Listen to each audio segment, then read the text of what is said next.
Welcome to CPA Ontario's Practical Experience Essentials webinar. My name is Katja Strachman, and I am a manager with the Employer Relations team. This presentation is geared towards members, mentors, supervisors, PPR program leaders, PPR program managers, and both current and prospective students in order to better understand the practical experience requirements. We invited you to submit questions when registering for the webinar, and we'll aim to answer them in the course of the presentation. Please note, all participants are muted. If you have additional questions, you're welcome to ask them using the question mark icon in the GoToWebinar tool, and our team of practical experience experts will be happy to assist. As we have a large volume of attendees today, should your question not be answered in the course of the webinar, we will email you a response after the webinar concludes. Perfect. So hello, everyone. So my name is Janelle Simpson. I'm an officer here within the Employer Relations Group. And I think, thank you, Katja, for describing what we're going to cover today. So the whole premise of this presentation is to cover the practical experience essentials. So we'll kind of give you, a PE 101 kind of crash course, and we'll aim to answer as much of your questions as we go through it. So if you do have any questions, please do submit them. So we'll start with the first slide on the CPA certification program. So when we look at the program, we're looking at a few different things. So there's education, and then there's the practical experience component. So your education is comprising of your prerequisite education, so your university degree, the CPA PERT modules, so this is your Core 1, your Core 2, your capstone, and that's all preparing you to write the CFE. The piece that we're going to be focusing on throughout this presentation is practical experience. Both are equally important, both require, the same amount of commitment and focus. And PE is completed at the same time as the education program. And once you do both of these pieces, you can apply for membership. All right, so what is practical experience? So looking at practical experience, so this is the hands-on work experience that you're going to apply, what you learned in the education program in terms to real life situations. And so you're going to be developing both your technical and enabling competencies, and we'll cover that a bit later in the presentation. The minimum term required is 30 months of duration, but it can be longer. You'll have a dedicated CPA mentor assigned to you, and we're also going to cover mentorship later on. And you must be reporting your work experience as you gain it through our online reporting tool in PERT. So the benefits of practical experience are just a little bit ahead. So the benefits of practical experience. So we think of the concept that practice makes perfect. And so the practical experience component of the program provides opportunities for you as a student to do just that. So in addition to, developing and applying the technical competencies that you're learning in the education program, the practical experience also gives you the opportunity to develop the professional skills of a CPA. So this is your, ethical behavior, your self-management, your communication, problem-solving skills, decision-making, and teamwork. And so this is what we refer to as the enabling competencies. And I think one of the most important things too, it's also going to challenge you, to think and act appropriately in a professional manner, because you are working to a professional level of experience at the end of the program. In terms of the benefits for employers, so as an employer, you're not only providing students with the opportunities for development, but you're also helping to secure talent and train some of your future leaders in-house. And whether or not that's through a PPR or EVR route, you are a critical part of the experience in terms of helping to provide the platform for students to gain that experience. All right, so how do you obtain this experience? So I think I want to emphasize that it's important to note that there are two routes to completing the practical experience requirements, but it is important to note that it is a single standard. So you can get there two different ways, but both routes are upheld to the same standard. So when we're looking at the experience verification route, so there's two routes, the experience verification route and the pre-approved program route. Within the experience verification route, it's a little bit more flexible in that a student is working in a role that may meet all of the practical experience requirements versus looking at a pre-approved program route. This is a program that's specifically designed to meet all of the requirements within 30 months. And we've worked with the employers to approve these programs. comparing this to EVR, the role still will be, pre-assessed by us to determine that you're in a relevant role, but it is not a formal program. With that being said, under the EVR route, there's no formal support from the employer. However, your supervisor is required to confirm the tasks that you're doing within your role prior to us reviewing it. Within the pre-approved program route, the employer has entered into a formal agreement with us to provide specific training opportunities, and we'll kind of cover that a little bit later as we go.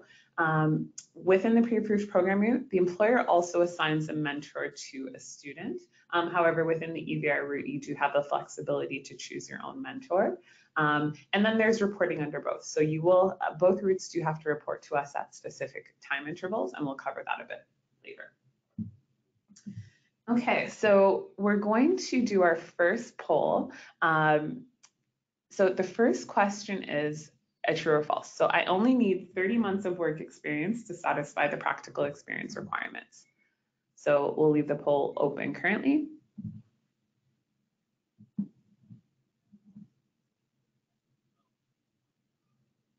All right, and we shall stop the poll. So the correct answer is false. So for the 65% of you guys who said that it was false, yes, the answer is false. So duration is only one component of the practical experience requirements, and we'll cover all 5 components throughout this presentation. So in looking at the key elements of PE, so we had duration, which we just mentioned. We also have competency development. So this is your proficiency in the technical and enabling competencies. Also important to keep some of these competencies in mind throughout your practical experience term, because you will have to self-assess your development, and we'll cover more on that in the following slides. We also have chargeable hours. This is only applicable if you're working in a firm environment, but we will cover that within the presentation. There's reporting in PERT and submission to CPA Ontario for review. And then there's appropriate supervision by employers and CPA mentors, and we'll cover the different roles supporting students later throughout. Okay, so the first section that we'll cover is duration. And I think it's important when talking about duration, and I think this is a concept that students get really confused with, is what the per effective date is. So this is kind of like your line in the sand, and this is the date that you start to report your experience. So before we get into a bit of the timeline, it's important to know that your per effective date is contingent on 3 things. So 1, you must be registered with CPA Ontario as a student. You have to have had your current employment approved by CPA Ontario. So if you're an experience verification student, although you're not working in a pre-approved program, your role that you're working in still has to be approved by us. And this is done through a pre-assessment request. And essentially we say, hey, you're a financial analyst, for example, at company X, Y, and Z. You're in a relevant role that you can begin reporting with us. If you're a PPR student, you've selected the PPR that you're working in your PERT profile, and the program manager has approved you onto that program roster. And then part 3, and this is under both routes, your mentor has to be approved by CPA Ontario, and you have to add their name to the to your PERT profile. If one of these 3 steps isn't completed, your per effective date isn't set. So I think this is critical for students to understand that as soon as you get registered as a student and you have relevant employment, definitely get your per effective date set as soon as possible, because it is important to recognizing your experience and ensuring that you don't lose out.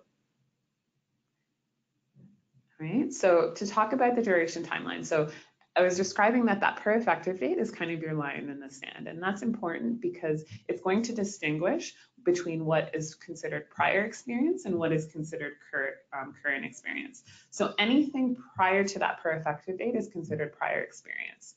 And you can report up to 12 months of this experience as long as it happened within the last 5.5 years from this date. Important thing to note too, that it doesn't have to be, right before the per effective date. It can be within the last 5.5 years. So one question that we got through the registrations was that, can we report experience from internships and co-ops that we would have done, earlier in university or prior to that? And yes, you can. So you can report, your first 4-month co-op term in 1 year, your second 4-month co-op term in another year, just as long as it happened within the last 5.5 years and you're capped at 12 months. Anything after this per effective date is considered current experience. And you capture this through your current experience reports in PERT. And collectively, your prior and your current experience is going to total the minimum 30 months of duration that is required. Also, I think just to answer and capture some other questions that we got during registration, you can recognize no more than 18 months of experience prior to starting the professional education program. So if you, for example, have done 2 years in the program, you will be capped at 18 months. And the whole premise is that we want students to be applying what they're learning in the education to the work experience as well. So if you haven't started the professional education program, you will be capped at 18 months of experience prior to that, and you'll still have to complete 12 months of duration at minimum. So definitely an important concept to ensure that we understand that, get your per effective date set into PERT so that you can capture, your prior and current experience. Okay, so moving on to competency development. So when we look at competency development, we'll be looking at two things. So we're talking about the developing proficiency in both your technical and enabling competencies. So when we talk about technical competencies, this is like your core knowledge, and it's captured across 6 technical competency areas. So your financial reporting, management, accounting, strategy, taxation, finance, and audit and assurance. Within each of these different competency areas, there are various sub-competencies, and in total, there's 20 sub-competency areas across all 6. It's important to note that, and I think, again, a big misconception is that as a student, you are not required to demonstrate proficiency in all 20 sub-competency areas by 30 months of duration. It's not practical, it's not reasonable. It's kind of saying that you're an accountant, a cook, a baker, a mechanic, and everything all at once. And it's not reasonable to attain, a professional level of experience in all areas by the end. So it's important that as a student, whether you're following the pre-approved competency map or whether you're within the experience verification route, that you're focusing on your core depth and breadth. And when we look at depth, it means that, all sub-competencies in a particular area are touched on, some with a higher degree than others. So that's like your specialization. When we look at core, you're looking at your core accounting knowledge. So this is the proficiency that you're going to gain across financial reporting or management accounting. It can be one or the other, or a combination of the two in terms of the 3 level ones that you attain for your core. And then when you look at breadth, this is talking that minimum 8 sub-competencies must be touched upon, with at least 50% of them developed to a level 2 entry CPA level, and the rest at a level 1. And before we talk about progression, we'll get into another poll. So true or false, and we'll open up the poll for you guys. So I can perform the same tasks for 30 months in order to meet the competency requirements.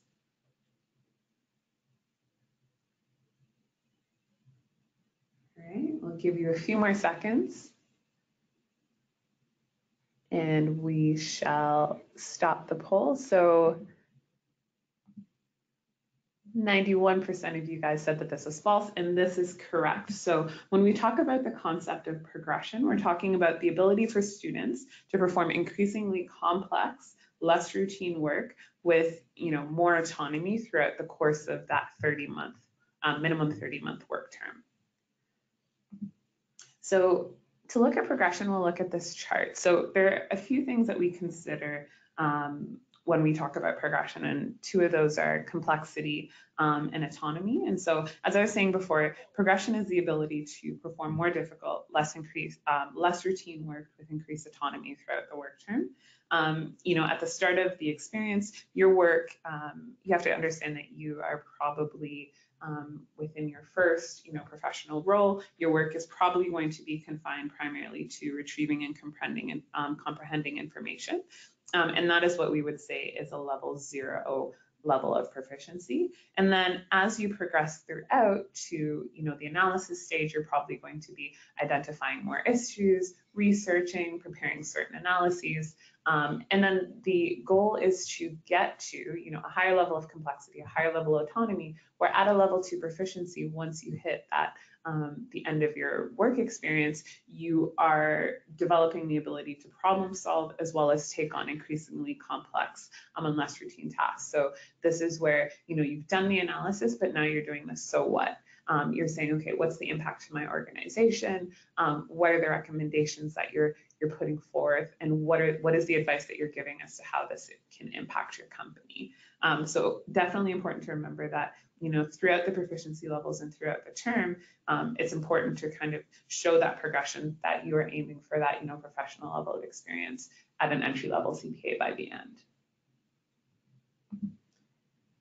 Okay, so when we look at, so we've talked about technical competencies, in terms of applying the knowledge that you gained throughout the PEP to your practical work experience. But when we look at enabling competencies, we're looking at the soft skills, or the career skills that will help to set you apart as a professional. And all 5 of these enabling competency areas must also be developed to a level 2 by the end of your work term.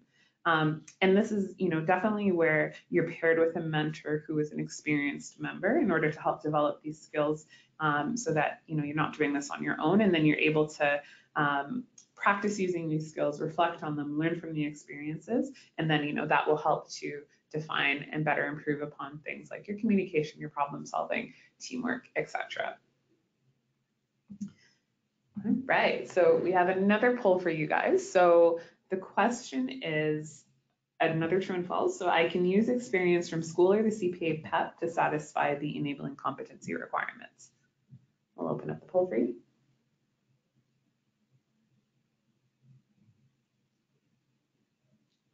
All right. I'll give you guys a few more seconds. Okay, and we'll close the poll. So I think this is definitely an area that students do get confused with in terms of documenting their enabling competencies. So 60% of you guys said that this was false, and that's correct. So actual on-the-job examples must be used where you demonstrate how you're applying the CPA way to solve the problem. So when you are documenting your enabling competencies, you have to be using examples of soft skills that you're developing during that particular work term of your experience report. So definitely, if you're having issues in this area, you're encouraged to talk to your mentor. Your mentors are there to help provide guidance on developing these critical soft skills to an entry-level CPA by the end of the term. But definitely important to reiterate that it must be based on experiences that you're doing during your work term, so it cannot be experiences from school or CPA PEP. Okay, so I wanted to cover some, one of the key questions that I think we get often between the inbox or, whenever we do these webinars, and one is, where can I find more guidance on documenting the technical and enabling competencies? And so definitely screenshot this slide. So there are a lot of resources that are definitely critical in terms of, helping to document as of right now for what we currently have out there. So definitely make sure that you're referring to the blue information icons in PERT.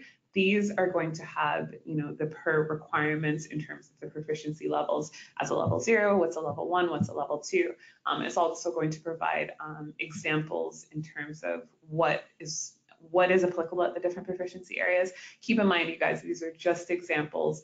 So you do have to provide key examples of what you're doing in your role. So if it, for example, says you're preparing journal entries, what type of journal entries are you doing in your role? So the examples are only there as guidance. You do have to provide information to corroborate what you're doing within your position.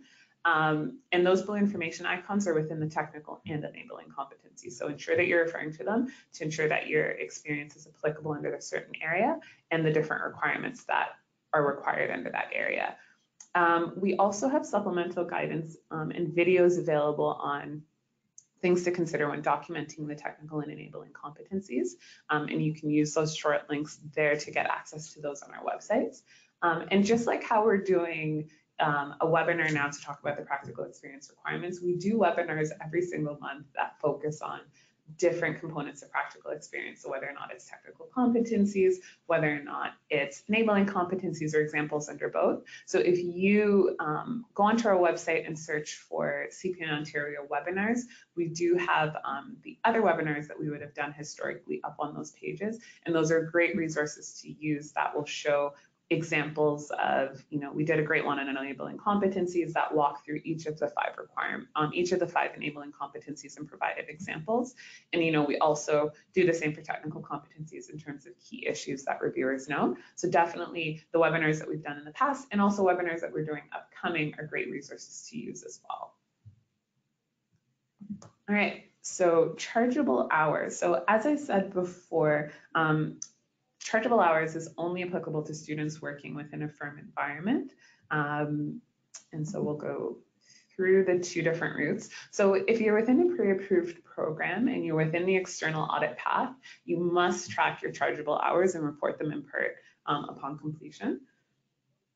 A lot of questions so I guess before I cover the PAL actually, so if you're working within the experience verification route, you are also required to track and report your chargeable hours to us. There are two different forms for both, so make sure that you're using the right one when you are reporting to us.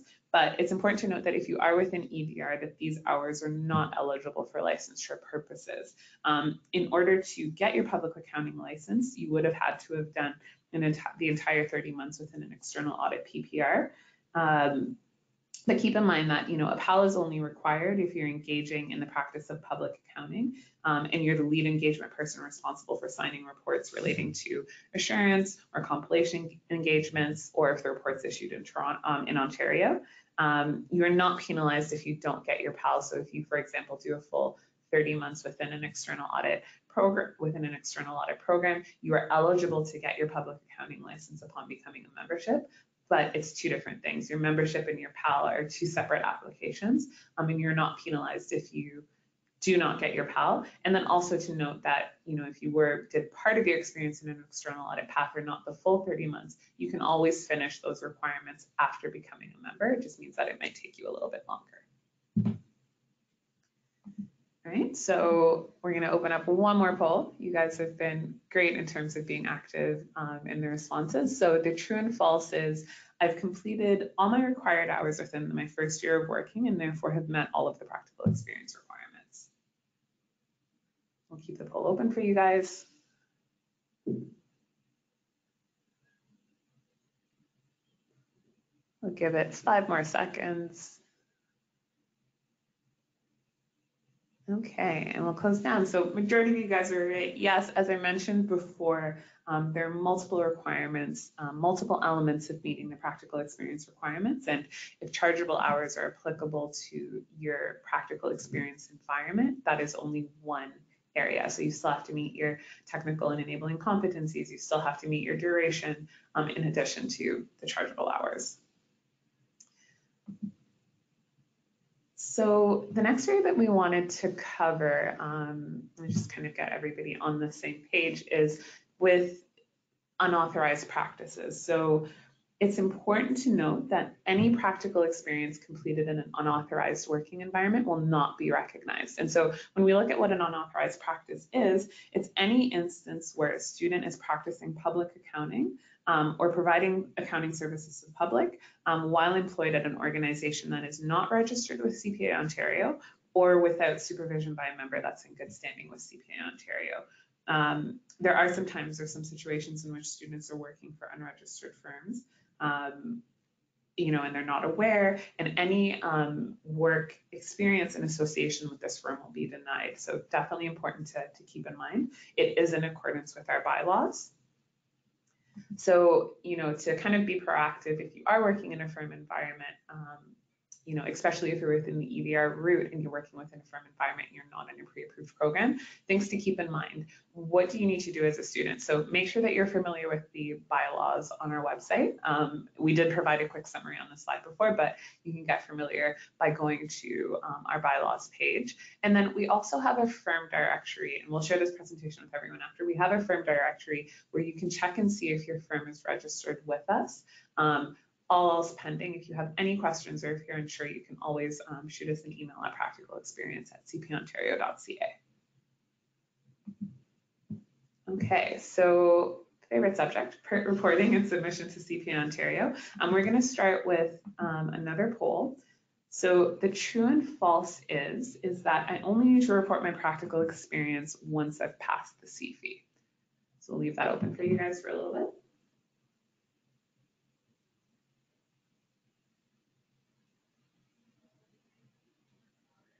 We'll give it 5 more seconds. And then we'll close it down. So great job. So most of you guys are right. Yes, you must. So definitely a common myth, I think, that we find with students is say, oh, you know, I'm going to wait until I pass the CFE to do all of my reporting. You must be reporting your experience in PERT approximately every 6 months throughout the term of your duration. As I mentioned before on that initial slide, the CPA certification program, it's a professional program, and you are applying a lot of the knowledge that you're gaining within your education program to the practical experience. So, you know, it is critical that you're obtaining that experience as you go throughout. You should be also reporting that experience as you go throughout your work term, and that's also in accordance with our PERT. Okay, so when we look at the 3 key reporting requirements for students, so we spoke about one, we talked about setting your per effective date and making sure that you're submitting your employment to us for approval. So if you're in the experience verification route, has your pre-assessment been submitted? Has it been approved by us? If you're within the pre-approved program, you would have had to have been hired onto your program roster and selected that within your profile, and the program manager would have had to have approved you onto the roster. So once your employment has been approved, this is where you're required to report your work experience every 6 months in PERT. So as I went through on that duration chart, you know, if you have any prior experience prior to your per effective date, make sure you get that captured, you know, up to a maximum of 12 months. And then, you know, report your current experience at regular intervals. And it is a requirement in our PERT to do that semi-annually. You are also required to meet with your mentor on a semi-annual basis in order to review your progress. And this is where there is a duration penalty. So you are assessed a 1-month duration penalty for every missed mentor review in PERT. So definitely what we suggest is to document your self-assessment in your experience reports every 6 months, get it verified, meet with your mentor to discuss your progress, you know, in your enabling competency progression and the reasonableness or any challenges that you might be having within that term, and have your mentor sign off on that in PERT. And then have your mentor sign off on that in PERT.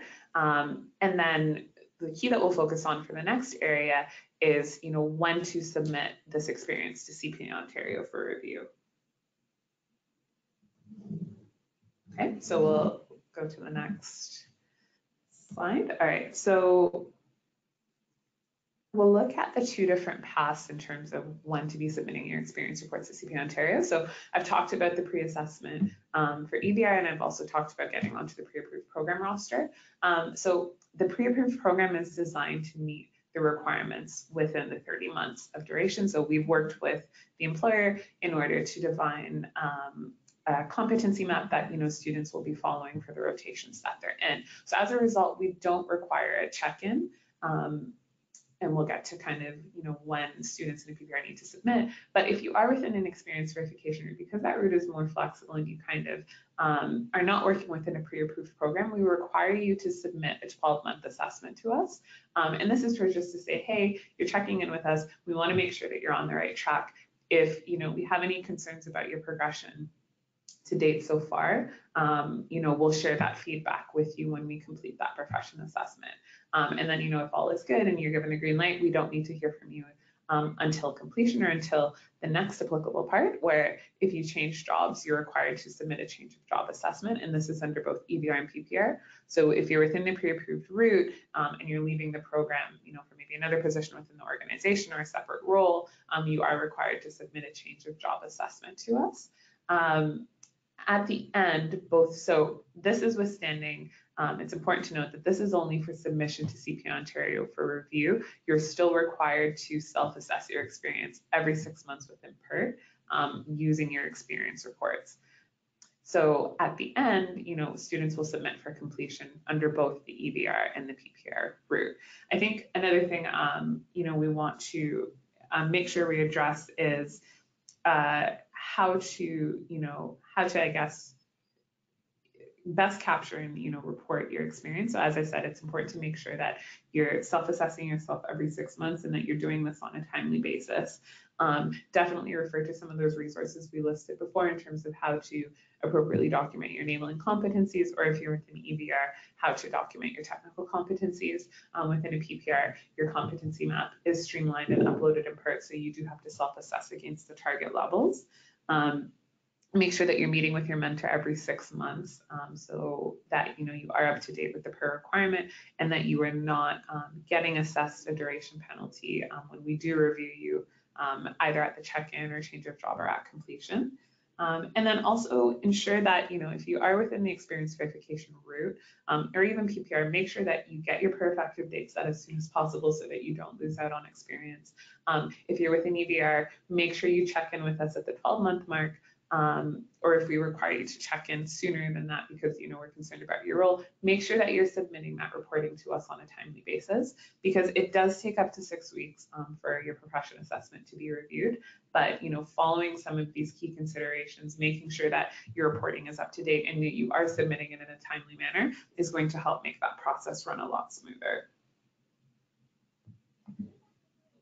All right, so supervision and mentorship. So we've touched briefly on mentorship. So mentorship, it's an essential component of the PE program. And this is where, as a student, you are partnered with a CPA member. And the focus on mentorship is to help you develop the enabling competencies. And so each student has a mentor, and you're required to meet with your mentor at least 5 times throughout your journey. And this is if you have 30 months of current experience. Just to reiterate, that mentorship duration penalties or mentorship requirement is only on current experience. So if you have 30 months of current experience, you're required to have minimum 5 mentorship reviews during that time. It's important to note, so as a member of CPA Ontario, you have the opportunity to provide guidance to future CPAs and to share your knowledge. And it's critical to note that a student is applying a lot of the knowledge that they learn in the education program in terms of the technical competencies, but where mentorship is critical is helping to develop those soft skills. So, providing feedback on the enabling competencies and, decision-making and problem solving, and helping to set those standards for those soft skill behaviors. And then we will go to the next slide. Perfect. So we're going to do one more poll before we get into some of the other key roles supporting students. So true or false, the question is, my supervisor's role is to approve my technical competencies. I'll leave this open for you guys for another few seconds. And this is specific to students within the experience verification route. Okay, and we'll close down the poll. All right, so definitely another common myth that we have here, and where students do get confused in terms of submitting their report for verification to their supervisor. So this is false. So students in the experience verification route, you do have to have a supervisor that verifies the factual accuracy of the duties that you claim to be doing in the report. And that's kind of key to us to have a starting point for when we're reviewing and assessing your progression or your proficiency levels. But the competency development is only approved by CPA Ontario. So your supervisor only signs off on the factual accuracy of your report. They do not sign off on the proficiency levels that you are claiming. So we'll go through some of the key roles supporting students under both routes. And so, sorry, a little technical issues. So first off, we start with the CPA student. And when we look at the CPA student, we have CPA Ontario up at the top. And so as I was saying before, you report to us your experience and your duration throughout, and then we approve that experience that you report to us. We then have mentorship. And so as I was saying, definitely a critical part of the program in terms of, helping to talk about your development and assisting students through any challenges that they might have throughout the process. So your mentor has to be a CPA member. And coinciding, they provide us feedback when they complete the mentor reviews on your progression and how you're doing. And so, as I said, the focus of mentorship is on developing those enabling competencies, but a mentor is also there to talk about, any challenges that you might be having. Another myth that we get is that mentors do not sign off on your proficiency levels and your technical and enabling competencies. They can talk about the reasonableness of your progression throughout that experience, but they do not sign off on that experience for you. Only CPA Ontario can do that. But any challenges that you might be having, setting a work plan in terms of how to progress in your enabling competencies, your mentor is definitely there to be that guidance for you. When we look at the pre-approved program, so there's two key roles here in addition to mentorship. We have the program leader, and so the program leader is going to sign off on your completion and submit the program leader declaration to say, hey, this person has, finished the program, we're comfortable that they've met the requirements of the program, and once they submit that to us, then we complete your completion assessment. Your program manager is also there to support your program leader. So whenever you submit to be onto a pre-approved program roster, your program manager is the one who's going to accept you onto the roster. And they're also going to assign a mentor that works with that organization to you as well. When we look at the experience verification route, so again, to reiterate, within the EVR route, you also have to have a mentor. You do get the flexibility to choose your own mentor, but you're also required to have a supervisor. And this supervisor, you're going to submit your experience reports to verify the duties that you are doing within that report. And once you submit that to the supervisor for verification, then we're able to review your experience reporting. So I wanted to cover a few questions that we got on mentorship from the registration. So one of the ones that we got is that if my mentor is also my supervisor, is a mentor review still required? Yes, yes, and yes. Your mentor can also be your supervisor. If you're working within the experience verification route and you have a CPA in your organization that you report to, and they can commit to the mentorship role with you, then by all means. But you still are required to formally document those mentor reviews in PERT. So as a student, you have the responsibility to make sure that you're self-assessing, completing your experience reports, and requesting that first mentor review within PERT. The mentor is you and your mentor will meet. Your mentor is responsible for formally completing that documentation in PERT. When we do apply the duration penalty, it is based on the completed mentor reviews in PERT. So if it's not in PERT, so to speak, it didn't happen. So you have to make sure that you're keeping up to that in terms of, because that's what the requirement is assessed against. The second question is, what should I discuss with my mentee during our meetings? And I've touched a little bit on some of this, but definitely the focus is on self-reflection of enabling competency development. So talking about challenges, talking about goals, talking about progression, talking about the reasonability of the progression as well. If you're within your first 6 months of your first professional role, it's probably not reasonable that you're going to have all level 2s in all 5 of your enabling. How you deal with a problem or how you progress in your soft skills is going to be very different to how you assess those same problems or communicate at the end of your term when you're 30, 2.5 years into your experience. So definitely something to keep in mind for when you're talking to your mentors. Also, as I said, providing guidance on even just your own experiences as a mentor too. If a student's, for example, having issues, maybe needing a level 2 in communication, you can share a lot of your own experiences and guidance to help them develop those skills. You are not required to review the technical competencies in detail, but you can definitely use it as a sounding board to talk about the student's progression throughout. Another thing I want to make to communicate to both students and mentors is that you don't have to document all 5 of the enabling competencies every report, but it is important that you are considering them through each experience report that you self-assess as to whether or not you have experiences that can demonstrate those skills. So, I would definitely say to aim for at least 1 to 2 per each report. So as a mentor, you can also, help ensure that student's following that progression. If they don't have any enabling competencies documented and they're at 12 months of experience, maybe that's a conversation that you need to have in that development. Question 3 is, can you provide examples of some mentor best practices? So definitely, as I was saying before, making sure it's the student's responsibility to complete their self-assessment and their experience reports. And best practice is that a student completes the experience report and they can discuss their progression with you throughout that term. But you also want to make sure that you're completing and documenting their mentor reviews and PERT on a timely basis, because this is what the mentor review requirement is based on. So definitely make sure that you document them after the meeting has occurred, mark them complete.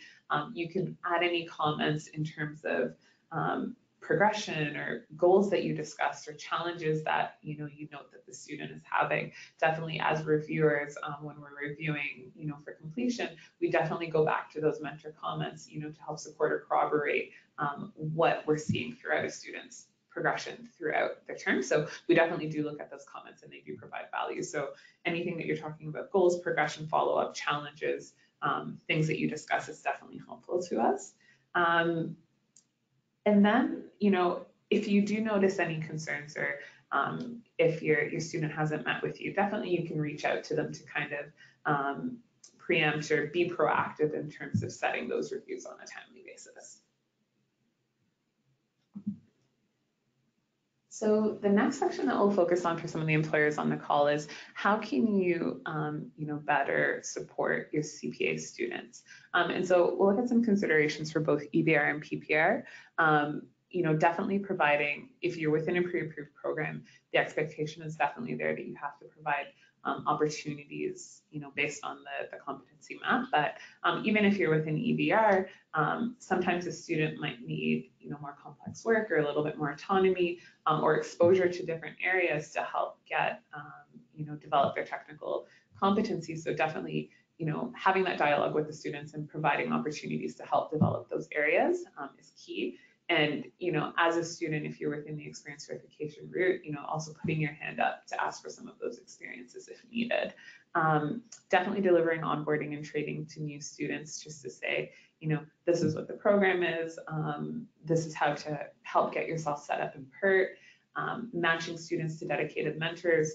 I know that within EVR, there's not a formal requirement for students or for employers to support students. But if you, for example, are a pre-approved program and you have students within EVR as well, that could also be some support that you offer to your EVR students, because while they might not be on your program roster, I'm sure you probably do have mentors within the organization that are there and available to support students. So you could also assign mentors to your experience verification students as well, and also include them on that training in terms of how to get into PERT and, just set the expectation of self-assessing at, semi-annual intervals. Also helping to ensure students are meeting the PERT reporting deadlines, and this can also be in the onboarding and training you deliver. More specifically for pre-approved program employers, so there is a data check option available where instead of students at completion, instead of those completion requests going directly to the program leader, they first go to the program manager in terms of, just checking for reasonableness, making sure that the hours are attached or that everything, checks out before it goes to the program leader.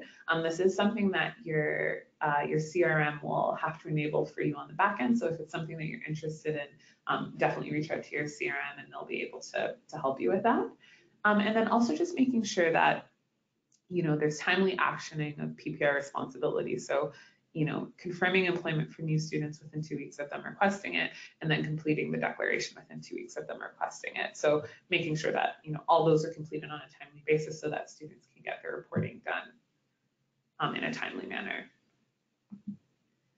Okay, so next steps for CPA students. So depending on where you're at, the first, we have, I guess, a couple different buckets, and this will, hopefully help you assess as to where you are at in your reporting process and whether or not there's anything that you need to action currently. So if you're a student that is currently working in a relevant job, but you have not reported in PERT, I want you, as soon as this presentation is done, to go to PERT, log in, create your user profile, and work on those things to get your PERT effective date set.